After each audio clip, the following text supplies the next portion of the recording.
Guys, मेरा नाम है अंकित पटेल। तो वेलकम टू अनदर वीडियो। आज हम लोग सीखेंगे tuning fork test. Tuning fork test. तो गाइस, इसके अंदर आपका 4 टेस्ट आता है मेनली। पहला आता है रिनीज, दूसरा आता है आपका वेबर्स, और तीसरा आता है एब्सोल्यूट बोन कंडक्शन, और चौथा आता है शॉबैक टेस्ट।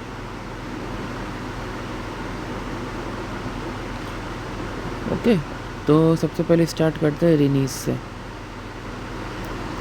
तो नॉर्मल ईयर में क्या होता है, नॉर्मल ईयर मैं सब कुछ नॉर्मल वाले में बता दूंगा। एक बार नॉर्मल, फिर इसके बाद मैं डिफेक्ट्स ले आऊँगा। तो नॉर्मली आपका क्या होता है, एयर कंडक्शन जो होता है और बोन कंडक्शन। ठीक है, नॉर्मली आप देखेंगे तो आपका एयर कंडक्शन ज़्यादा रहता है बोनी कंडक्शन से। हाँ, तो अब एक कंडीशन लेते हैं जिसमें कि एक पेशेंट है, ये हो गया उसका ईयर। अब इसमें एक ट्यूनिंग फॉक लिया जाता है, ट्यूनिंग फॉक लिया जाता है और उसको वाइब्रेट किया जाता है, वाइब्रेट किया जाता है और उसको मेस्टवाइड टिप पे प्लेस कर दिया जाता है। अब उसका वाइब्रेशन देखा जाता है कि वाइब्रेशन कब तक सुनाई देता है। फिर इसके बाद वाइब्रेशन जब ख़त्म हो जाता है तो उसका एयर कंडक्शन चेक किया जाता है। तो अब हम मानते हैं कि एक कोई पेशेंट है, इसका हम मान लो आपका रिलीज़ जो है पॉजिटिव आया, रिलीज़ पॉजिटिव आ गया, मतलब कि उसका एयर कंडक्शन ज़्यादा है बोनी कंडक्शन से। ये केवल 2 कंडीशन में होता है, या फिर वो नॉर्मल हो या फिर उसको दिक्कत हो सेंसरी न्यूरल हियरिंग लॉस का। ठीक है, और अगर रिनीस निगेटिव है ना, रिनीस निगेटिव है तो मतलब कंडक्टिव हियरिंग लॉस हो गया उसको। अगर रिनीस निगेटिव है, कंडक्टिव हियरिंग लॉस है, तो इसमें एयर कंडक्शन शॉर्ट हो जाएगा बोनी कंडक्शन से। ठीक है, अच्छा, अब इसको कंफर्म करने के लिए हम क्या करेंगे, वेबर्स करते हैं ना। कंफर्म हमको केवल एक ही चीज़ करना है कि वो कंडक्टिव हियरिंग लॉस है या फिर सेंसरी न्यूरल हियरिंग लॉस है। तो इसके लिए हम मान के चलते हैं हमारे पेशेंट को अब वेबर्स करेंगे, और वेबर्स में हमको एज्यूम करके चलना पड़ेगा। एज्यूम करते हैं कि उसका पेशेंट का रिनीज नेगेटिव आया था। ओके, अभी राइट ईयर में रिनीज नेगेटिव आया था, मतलब कि उसको कंडक्टिव हियरिंग लॉस है। हाँ, तो इसमें क्या करते हैं, ट्यूनिंग फॉक को आपके फोरहेड के सेंटर पे रखते हैं या फिर मेंटम के सेंटर पे रखते हैं, और वाइब्रेशन फील किया जाता है। वाइब्रेशन का लेटरलाइजेशन ऑफ साउंड और लेटरलाइजेशन ऑफ वाइब्रेशन चेक किया जाता है। तो अगर कंडक्टिव हियरिंग लॉस है, मतलब कि एयर कंडक्शन यहाँ पे रिड्यूस्ड है और बोनी कंडक्शन आपका इंटैक्ट है। और यहाँ पे लिख दूँ क्या, यहाँ पे लिख देता हूँ ना कि राइट साइड में आपका, यहाँ पे राइट साइड में एयर कंडक्शन जो है, एयर कंडक्शन आपका रिड्यूस्ड है, इसीलिए तो कंडक्टिव हियरिंग लॉस है, लेकिन बोन कंडक्शन एकदम नॉर्मल है। लेकिन इस साइड में, लेफ़्ट साइड में क्या है, लेफ़्ट साइड में नॉर्मल मान के चल रहा है। तो वहाँ पे तो आपका जो राइट साइड लिखते हैं ना, यहाँ पर तो राइट साइड में लिखते हैं, तो यहाँ पे आपका एयर कंडक्शन वो भी नॉर्मल है और बोन कंडक्शन वो भी नॉर्मल है। तो अगर एयर कंडक्शन बोन कंडक्शन दोनों नॉर्मल है तो इधर तो आपका लिटरलाइजेशन साउंड हो नहीं सकता है। तो लिटरलाइजेशन ऑफ साउंड होगा आपका इस साइड, ठीक है, जिधर कंडक्टिव हियरिंग लॉस है। तो इसका मतलब हुआ कि in conductive hearing loss sound lateralize to diseased ear. अच्छा, अब इसी तरह मान के चलते हैं हम कि राइट साइड में ही इसको ये रिनीस पॉजिटिव था। हाँ, रिनीस पॉजिटिव था, मतलब कि वो नॉर्मल भी हो सकता है और सेंसरी न्यूरल हियरिंग लॉस भी हो सकता है ना। तो अब इसमें क्या होगा, यहाँ पे जब आप ट्यूनिंग फॉक से करेंगे तो ट्यूनिंग फॉक से इस साइड आपका साउंड जो है वो साउंड किधर जाएगा, चूँकि ये आपका नॉर्मल है, एयर कंडक्शन और बोनी कंडक्शन आपका इधर इस साइड नॉर्मल है, बोनी कंडक्शन नॉर्मल नहीं रहेगा, एयर कंडक्शन नॉर्मल रहेगा, ठीक है। तो साउंड आपका अपोजिट साइड में जाएगा, साउंड आपका अपोजिट साइड में जाएगा, नॉर्मल साइड में नहीं जाएगा। और क्यों नहीं जाएगा, एक तरीके से आप समझो कि एयर कंडक्शन और बोन कंडक्शन दो चीज़ में दिक्कत है, और एयर कंडक्शन आपका नॉर्मल है, मतलब ज़्यादा है, और बोन कंडक्शन में कोई प्रॉब्लम है, मतलब कि बोन कंडक्शन में मतलब कि आपके कॉक्लिया में कोई प्रॉब्लम होगा, कॉक्लिया में, आपके कॉक्लिया में कोई प्रॉब्लम होगा। तो अगर कॉक्लिया में प्रॉब्लम है तो वो वाइब्रेशन की प्रॉब्लम नहीं है, ठीक है, वो आपके वाइब्रेशन की प्रॉब्लम नहीं, क्योंकि वाइब्रेशन की प्रॉब्लम है, तो वो आपके वाइब्रेशन की प्रॉब्लम है। कॉक्लिया में कोई प्रॉब्लम होगा, तो कॉक्लिया में प्रॉब्लम है तो वो वाइब्रेशन की प्रॉब्लम है, तो इसलिए वाइब्रेशन आपका जो है, वाइब्रेशन आपका नॉर्मल ईयर में नहीं जा पा रहा, इसीलिए वो जा रहा है आपके वाइब्रेशन जो है वो, फिर से बता देता हूँ, चूँकि एयर कंडक्शन बोनी कंडक्शन से ज़्यादा होता है ना, तो इसमें आपका या फिर नॉर्मल होगा, सेंसरी न्यूरल हियरिंग लॉस होगा। आपने रेनीस किया, वेबर्स में ये आपके अपोजिट ईयर में आ रहा है, तो मतलब यही हुआ कि राइट साइड में बोनी कंडक्शन जो था, बोनी कंडक्शन आपका कम है, और वो कम इसलिए होगा क्योंकि कॉक्लिया में कोई प्रॉब्लम है, और कॉक्लिया में अगर कोई प्रॉब्लम है तो उस साइड साउंड का लेटरलाइजेशन होगा ही नहीं, और साउंड का लेटरलाइजेशन जो आपका आएगा वो आएगा नॉर्मल ईयर में, ठीक है, जहाँ आपका कॉक्लिया एकदम सही होगा। तो अब यहाँ पे लिखते हैं Rinne's positive sensory neural hearing loss, sound लेटरलाइज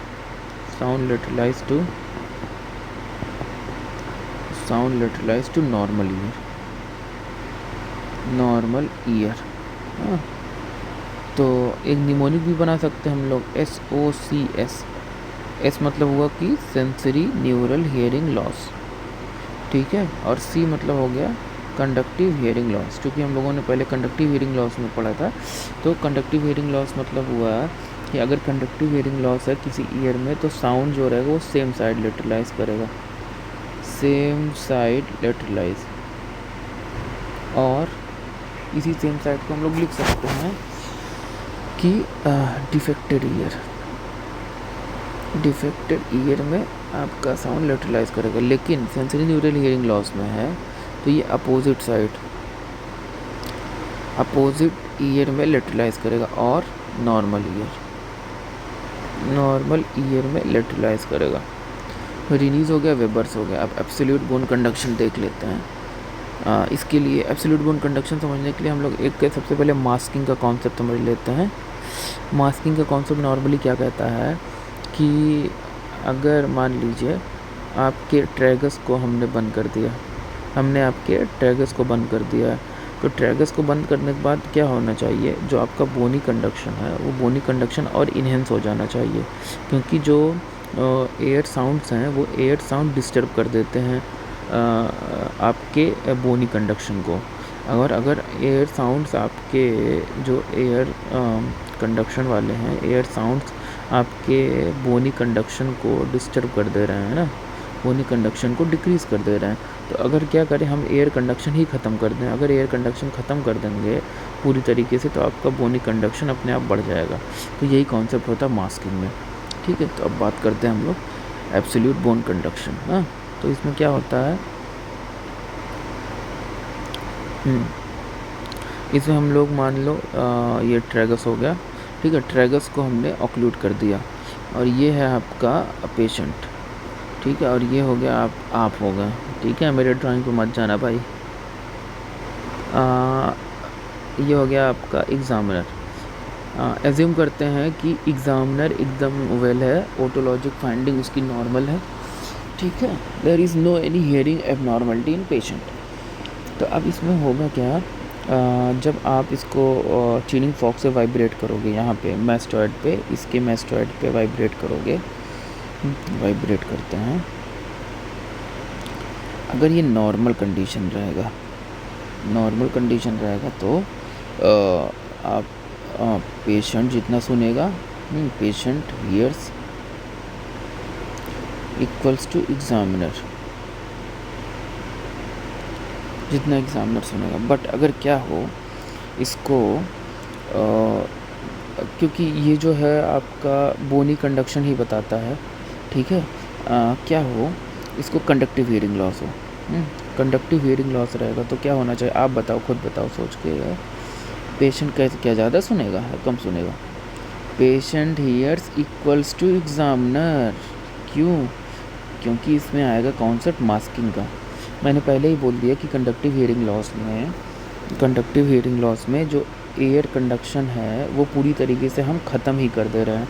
तो जब आपने एयर कंडक्शन ख़त्म ही कर दिया तो पेशेंट और एग्ज़ामिनर दोनों हियर इक्वल ही करेंगे ना, क्योंकि ये बोनी कंडक्शन का हेल्प लिया जा रहा है यहाँ पे, और इन दोनों का बोनी कंडक्शन एकदम सही है, ठीक है। और हमने क्या पढ़ा था, कंडक्टिव हियरिंग लॉस में क्या होता है? कंडक्टिव हियरिंग लॉस में हमेशा बोनी कंडक्शन ज़्यादा होता है एयर कंडक्शन से, ठीक है। और आप तो यहाँ पे एयर कंडक्शन को पूरी तरीके से ख़त्म ही कर दे रहे हो और बोनी कंडक्शन नॉर्मल है, इसीलिए पेशेंट हियर करता है एग्जामिनर्स की तरीके से। अच्छा, अब बात करते हैं हम लोग सेंसरी न्यूरल हियरिंग लॉस की। सेंसरी न्यूरल हियरिंग लॉस में क्या होगा, आप पेशेंट को मास्क कर दिए हो, ठीक है, आप पेशेंट को मास्क कर दिए हैं, ट्रैगस इसका क्लोज्ड है, ठीक है। तो अब यहाँ पे क्या होना चाहिए, मतलब कि इसका बोनी कंडक्शन जो है ओके, अब इसका बोनी कंडक्शन और एयर कंडक्शन चेक करना ना। तो सेंसरी न्यूरल हियरिंग लॉस में अब इसका जब आप वाइब्रेट करोगे तो क्या होना चाहिए, आप खुद सोचो। पेशेंट हियर्स कितना हियर करेगा, ज़्यादा हियर करेगा या फिर कम हियर करेगा? खुद बताओ। Sensory neural, of course patient here less, LES, less than examiner. क्यों?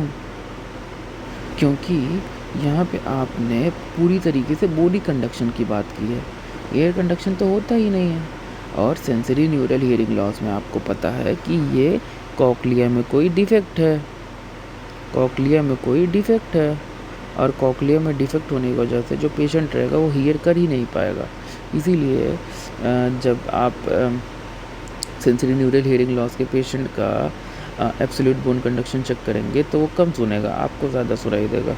अच्छा, अब बात करते हैं फोर्थ की, शॉबैक की। मेरे को स्पेलिंग बहुत अच्छे से नहीं आ रहा है बट कॉन्सेप्ट ठीक ठाक है, तो समझने की कोशिश करो।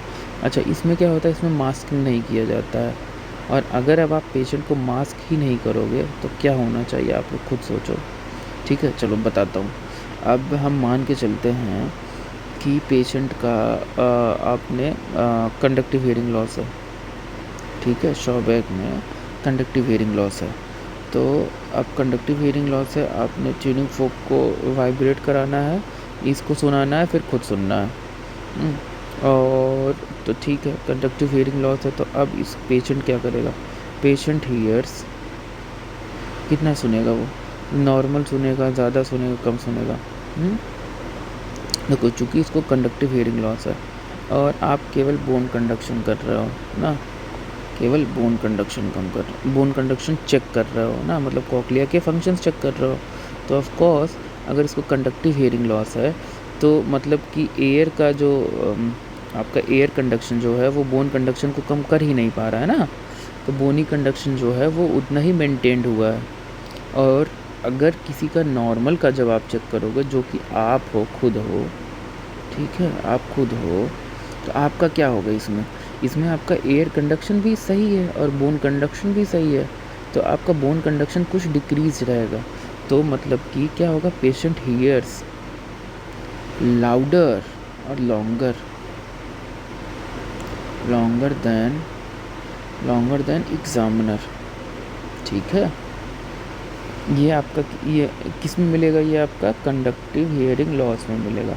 अच्छा चलो, अब बात करते हैं सेंसरी न्यूरल हियरिंग लॉस की। सेंसरी न्यूरल हियरिंग लॉस, तो सेंसरी न्यूरल हियरिंग लॉस में क्या होगा, फिर डायग्राम बनाऊँ क्या? चलो बनाता हूँ भाई, मैं इतना गंदा डायग्राम बनाता हूँ, सॉरी ब्रो आप सब लोगों को, इसके लिए प्लीज़ यार कोऑपरेट करना। ओके, अब सेंसरी न्यूरल हियरिंग लॉस में मान लो राइट साइड में सेंसरी न्यूरल हियरिंग लॉस है इसका, हाँ, मतलब कि बोनी कंडक्शन इसका डिक्रीज़्ड हो चुका है, ऑफ कोर्स डिक्रीज़ होगा ही होगा।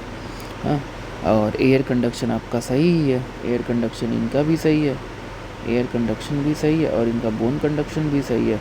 तो एयर कंडक्शन की वजह से अब यहाँ पे एयर कंडक्शन इसका ठीक है। अब एयर कंडक्शन अगर ठीक है तो बोन कंडक्शन को अपने आप वो डिक्रीज़ कर ही देगा, और वैसे भी सेंसरी न्यूरल हियरिंग लॉस में बोनी कंडक्शन डिक्रीज रहता ही रहता है। तो यहाँ पे लिखना है आपको patient hears less than examiner. Okay, तो यही है इतना कहानी। आई होप आप सब लोगों को ये वीडियो अच्छा लगा होगा यार। काफ़ी मेहनत मैंने भी किया है, काफ़ी मेहनत आप भी करो इसको लाइक करने में और समझने में। ओके गाइस, चलो बाय।